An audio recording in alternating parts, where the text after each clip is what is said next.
नवनाथ चरित्र में कृष्णागर का उद्धार, चुरंगी नाथ की तपस्या, राजा शशांकर का पश्चाताप, मानिक किसान से भेंट,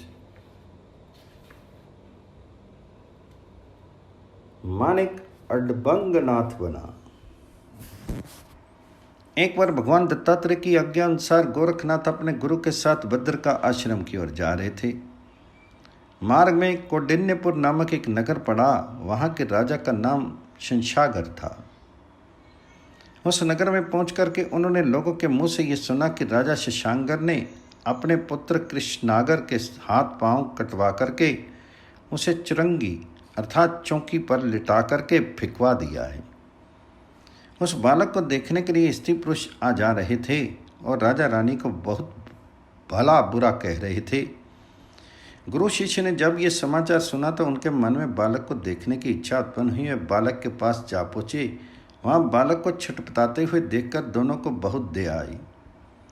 जब गुरु शिष्य ने ध्यान दृष्टि से देखा तो पता चला कि एक बार राजा शशांकर कृष्णा नदी में स्नान उपरांत खड़े होकर सूर्य को अर्घ्य दे रहा था। उसी समय अंतरिक्ष से उड़कर शिवजी के तेज का एक अंश उनकी अंजलि में आ गिरा और उसने शिशु रूप ग्रहण कर लिया। इस प्रकार कृष्णागर ने अयोनिज जन्म लिया था। गुरु शिष्य ने उस अलौकिक बालक को अपने साथ ले जाने का निश्चय किया। वे दोनों राजा शशांकर के पास गए और उसने कृष्णागर को अपने साथ ले जाने की आज्ञा मांगी। राजा शशांकर को कोई आपत्ति नहीं थी, फिर भी उसने लोक दिखावे के रूप में कहा, हे योगियों, वह बालक हाथ पांव से रहित है, उसे ले जाकर तुम क्या करोगे? वह तुम्हारे किस काम आएगा? तो गोरखनाथ ने उत्तर दिया, हमें उसका जो करना है वो हम करेंगे। आप तो हमें केवल उसे ले जाने की आज्ञा दे दीजिए। राजा ने आज्ञा दे दी। तब दोनों गुरु शिष्य बालक के पास जा पहुँचे। गोरखनाथ ने उसे चुरंगी से उठाकर गोद में ले लिया और उनका नाम चुरंगी नाथ रख दिया। तदुपरांत गुरु शिष्य उस बालक को साथ लिए हुए भद्र का आश्रम में जा पहुँचे। वहाँ उन्होंने पहले तो शिवालय में जाकर शिवजी के दर्शन किए, फिर चुरंगी नाथ को पर्वत की एक गुफा में ले जाकर बैठा दिया और गोरखनाथ ने उनसे कहा, चुरंगी नाथ, तुम इस गुफा में बैठकर तपस्या करना आरंभ कर दो।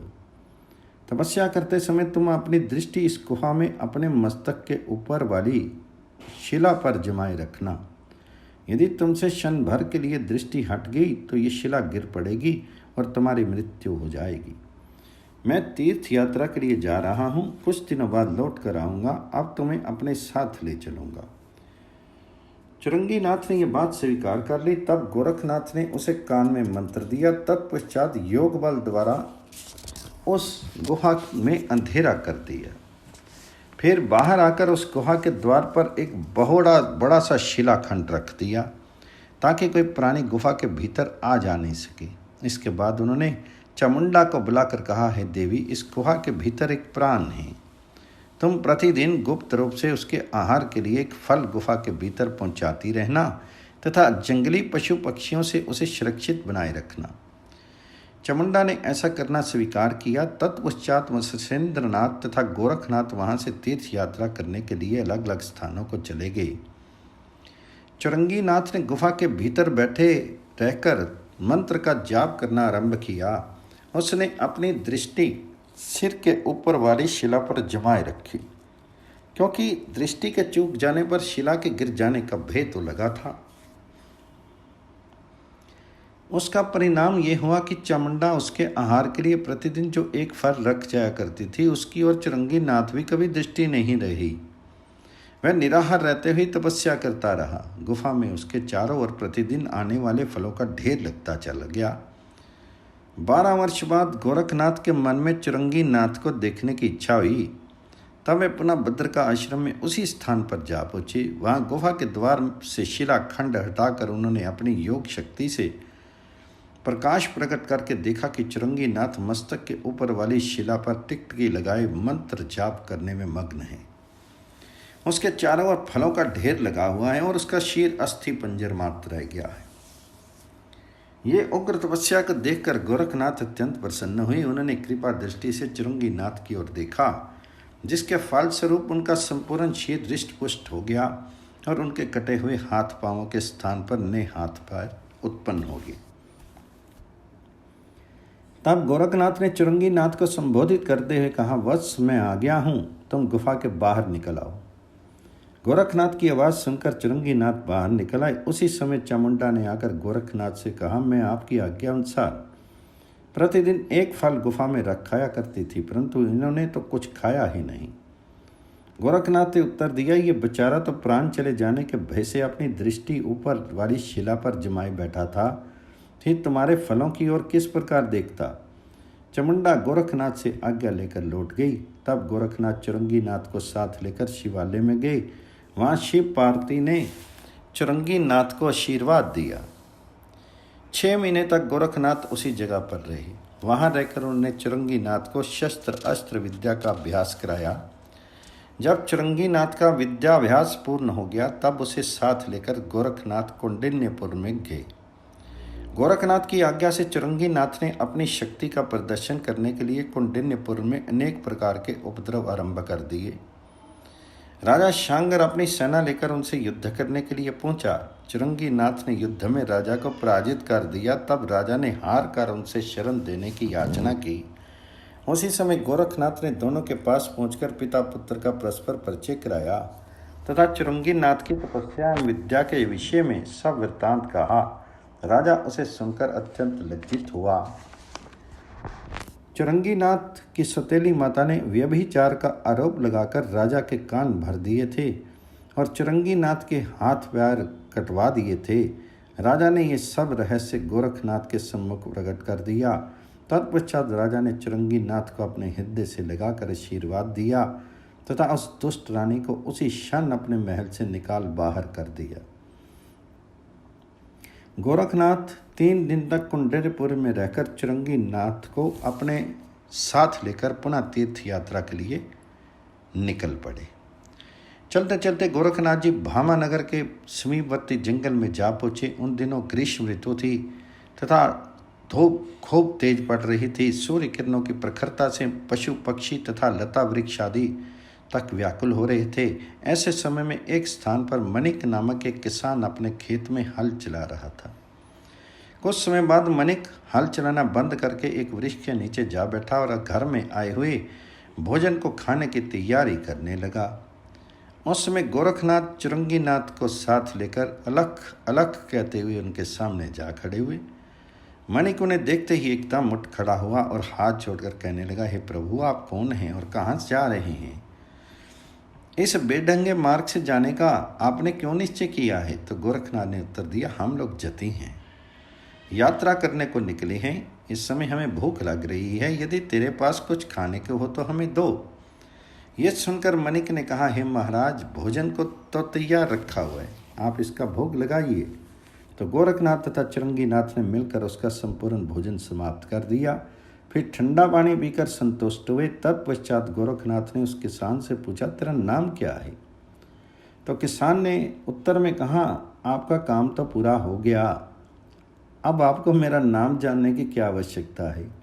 आप किस प्रकार आए हैं उसी प्रकार आप चले जाइए।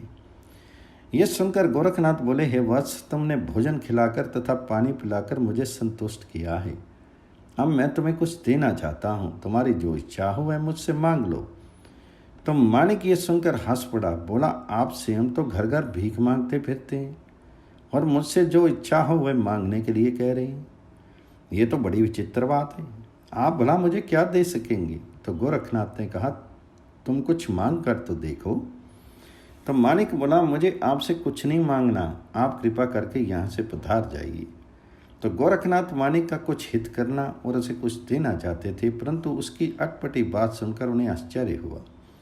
उन्हें सोचा कि ये गांव का आदमी बहुत भोला भाला है, इसके हृदय की विशालता तथा उदारता तो इसी से स्पष्ट हो गया कि इसने अपनी चिंता किए बिना अपना संपूर्ण भोजन हम लोगों को प्रसन्नतापूर्वक समर्पित कर दिया।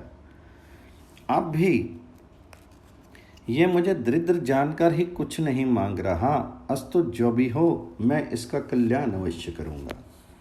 ये सोच करके गोरखनाथ ने किसान से कहा, अरे भाई तुम कुछ तो कहो। इस बार मानिक ने झल्लाते हुए उत्तर दिया, मैं आपसे कुछ नहीं मांगूंगा, यदि आपको किसी अन्य वस्तु की और आवश्यकता हो तो मुझसे और मांग लीजिए। ये सुनकर गोरखनाथ ने समझ लिया कि यह आदमी एकदम बावला है, जिद्दी है, अड़बंग है, अतः इसे दूसरा उपाय से ठीक करना चाहिए। कुछ निश्चय करने के उपरांत गोरखनाथ बोले, अच्छा मैं जो और मांगूं उसे तुम दे सकोगे? बोला, अवश्य दूंगा। तो गोरखनाथ जी बोले, तो मैं तुमसे अब ये मांगता हूँ कि आज से तुम्हारे मन में जो इच्छा हुआ करे तुम उसके ठीक प्रतिकूल काम किया करो। मानिक ने ऐसा करना स्वीकार किया। गोरखनाथ वहाँ से आगे चले गए। गोरखनाथ के चले जाने पर मानिक ने योगी को दिए हुए वचन की रक्षा करने का दृढ़ निश्चय कर लिया। जब उसके मन में भूख की इच्छा हो तो वह खाना नहीं खाए, जब प्यास की इच्छा तो पानी नहीं पिए, जब सोने की इच्छा हो तो जागता रहे, जब बैठने या लेटने की इच्छा हो तो खड़ा रहे।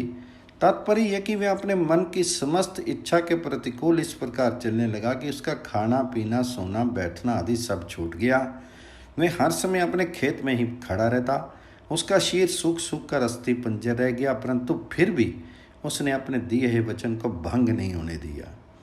इसी स्थिति में उसको कई वर्ष बीत गए। 12 वर्ष बाद गोरखनाथ मत्स्येंद्रनाथ तथा चुरंगीनाथ को साथ लेकर भद्रका आश्रम से लौट रहे थे कि उन्हें मानिक किसान का स्मरण हो आया। वे गुरु को साथ लेकर उसे देखने के लिए जा पहुँचे। जाकर देखा तो पता चला कि अपने दिए हुए वचन का पालन करने के लिए मानिक उसी दिन से अपने खेत में जहाँ का तहाँ खड़ा हुआ है और उसका शीश सूखकर अस्थि पंजर मात्र रह गया है। उसके दृढ़ संकल्प को देखकर गोरखनाथ को बड़ी अत्यंत प्रसन्नता हुई। गोरखनाथ जानते थे कि मानिक से अब जो कुछ भी कहा जाएगा उसका ठीक उल्टा करेगा, इसलिए उन्होंने मानिक के पास जाकर इस प्रकार कहा, आहा, आप जैसा तपस्वी तो मुझे कहीं भी दिखाई नहीं दिया। मैं आपको अपना गुरु बनाना चाहता हूँ, कृपा करके आप मुझे गुरु मंत्र दीजिए। ये सुनकर मानिक ने तुरंत उत्तर दिया, अरे योगी, इतना बड़ा हो जाने पर भी तुझ में समझ नहीं आई? मैं तुझे अपना गुरु बनाना चाहता हूँ, सो तू स्वयं ही मेरा गुरु क्यों नहीं बन जाता? तू मुझे गुरु मंत्र दे, मैं तेरा शिष्य बनूंगा।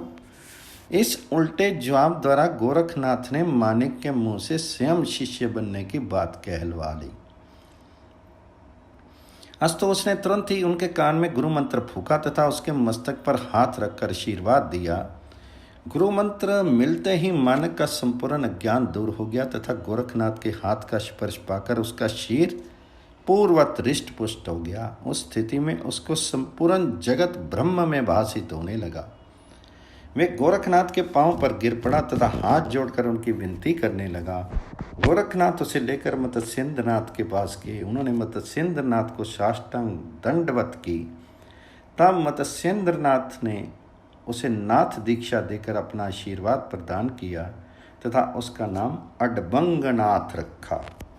वहीं पर गोरखनाथ ने उसे समस्त विद्याएं सिखा करके उसमें प्रवीणता प्रदान कर दी। तत्पश्चात गोरखनाथ ने अडबंगनाथ को भी अपने साथ ले लिया। इस प्रकार मत्स्येंद्रनाथ, गोरखनाथ, चुरंगीनाथ तथा अडबंगनाथ चारों नाथ एक साथ तीर्थ यात्रा करने के लिए चल दिए। भृतहरि नाथ तथा अडबंगनाथ के चरित्र का विशेष वर्णन आगे 6 तथा 12वें अध्याय में किया जाएगा। रेवती रानी के पुत्र धर्मनाथ, जिसका नाम मत्स्येंद्रनाथ द्वारा हुआ था, वर्णन दूसरे भाग में किया जा चुका है। इस समय तक धर्मनाथ वृद्धावस्था को प्राप्त हो चुका था। उसके मन में अपने पुत्र त्रिविक्रम को राजगद्दी सौंप करके योग दीक्षा लेने की इच्छा थी। मत्स्येंद्रनाथ जब प्रयाग से विदा हुए थे उस समय धर्मनाथ को यह आश्वासन देकर आए थे कि कुछ वर्षों बाद वह फिर प्रयाग में लौट कर आएंगे और गोरखनाथ धर्मनाथ को दीक्षा देंगे। उसी बात को स्मरण करके मत्स्येंद्रनाथ विभिन्न तीर्थों की यात्रा करते हुए गोरखनाथ, चुरंगीनाथ तथा अडबंगनाथ को साथ लेकर प्रयाग में जा पहुंची। धर्मनाथ ने उनके आगमन का समाचार सुना तो वह आगवानी करने के लिए बाहर आ पहुंचा। बड़ी धूमधाम के साथ चारों नाथों ने राजभवन में प्रवेश किया। वहाँ सब लोग कुछ दिन रहे। इसी बीच में धर्मनाथ ने अपने पुत्र त्रिविक्रम का राज्याभिषेक कर दिया तथा माघ शुक्ला द्वितीया के दिन स्वयं गोरखनाथ जी ने सिद्धनाथ दीक्षा ले ली। वह दिन धर्म द्वितीया के नाम से संसार में प्रसिद्ध हुआ और लोग इस दिन का व्रत रखने लगे। इस कथा का विस्तृत वर्णन दूसरे अध्याय में किया जा चुका है।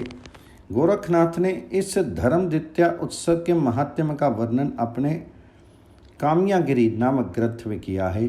जो लोग इस व्रत को करते हैं उनके रोग शोक दरिद्र आदि सभी दूर हो जाते हैं।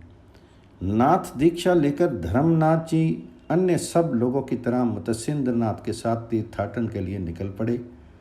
मत्स्येंद्रनाथ सबको बद्रिका आश्रम ले गए। वहाँ उन्होंने धर्मनाथ को शंकर भगवान जी के दर्शन कराए तथा उनसे आशीर्वाद दिलाया।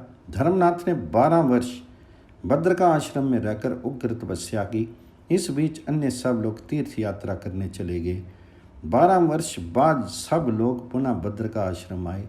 वहाँ तपस्या पूर्ण होने के उपलक्ष्य में एक बृहद उत्सव मनाया गया, जिसमें सब देवताओं, यक्ष, गंधर्व, भूत, प्रेत, चमुंडा, बेताल, ऋषि मुनि तथा नाथ योगियों आदि ने भाग लिया। उन सब ने मिलकर धर्मनाथ को आशीर्वाद दिया। मत्स्येंद्रनाथ ने धर्मनाथ को नाथ पंथ का प्रचार करते रहने की आज्ञा प्रदान की। धर्मनाथ गोरखनाथ के शिष्य के रूप में प्रसिद्ध हुए और उन्होंने अत्यंत ख्याति अर्जित की। इंद्र ने जब सोमयाग किया था, उसमें भाग लेने के उपरांत अन्य सब लोगों तो विभिन्न स्थानों को चले गए।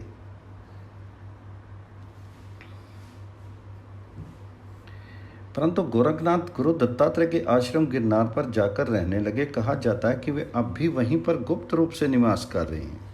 गोरखनाथ ने अपने जीवन में नाथ संप्रदाय का सर्वाधिक प्रचार किया। उनके चमत्कारों की कथाएं भारत तथा बाहर के अनेक देशों में घर घर फैली हुई हैं। इस पुस्तक के अगले अध्यायों में भी गोरखनाथ जी के अनेक चरित्रों का यथा अवसर वर्णन किया गया है। गोरखनाथ जी योगी ही नहीं थे, वे बहुत बड़े विद्वान तथा कवि भी थे। संस्कृत भाषा में उनके बनाए हुए अनेक ग्रंथ मिलते हैं, जिनमें गोरख संहिता, गोरखकल्प, गोरख सहस्त्रनाथ, गोरख शतक, गोरक्ष गीता, गोरक्ष पिष्टिका और विवेक मार्तंड आदि के नाम उल्लेखनीय हैं। हिंदी में इनकी बनाई हुई बहुत सी कविताएं पाई जाती हैं। नेपाल के निवासी गोरखनाथ जी को पशुपतिनाथ महादेव का अवतार मानते हैं। नेपाल के भोगमती, मृगस्थली, भातगांव, चौघरा, पिंडठान, स्वारीकोट आदि कई स्थानों पर उनके योग आश्रम हैं। गोरखनाथ जी के शिष्य होने के नाते ही नेपाली स्वयं को गोरखा कहते हैं। नेपाल राज्य की मुद्रा पर एक और श्री श्री श्री गोरखनाथ लिखा रहता है। उत्तर प्रदेश का गोरखपुर नगर जिस स्थान पर बसा हुआ है, कहते हैं कि किसी समय गोरखनाथ जी ने वहाँ पर तपस्या की थी। गोरखनाथ में गोरखनाथ जी का बड़ा मंदिर है, जिसके दर्शन करने के लिए दूर दूर से यात्री लोग आते रहते हैं। विशेषकर नेपाली लोग वहाँ पहुँचते हैं। उत्तर प्रदेश के गोंडा जिले के पाटेश्वरी स्थान में गोरखनाथ का योग आश्रम है। इसी प्रकार महाराष्ट्र प्रदेश में भी ओडिया नागनाथ के पास गोरखनाथ की तपस्थली है। होशियारपुर पंजाब में गोरख डिब्भी नामक एक मंदिर है तथा पंजाब के ही जिला झेलम में रेलवे स्टेशन से 3-4 मील दूर पहाड़ के ऊपर गोरख टिल्ला नामक स्थान है। यह भी स्थान गोरखनाथ जी के यश के पुनीत स्मारक हैं।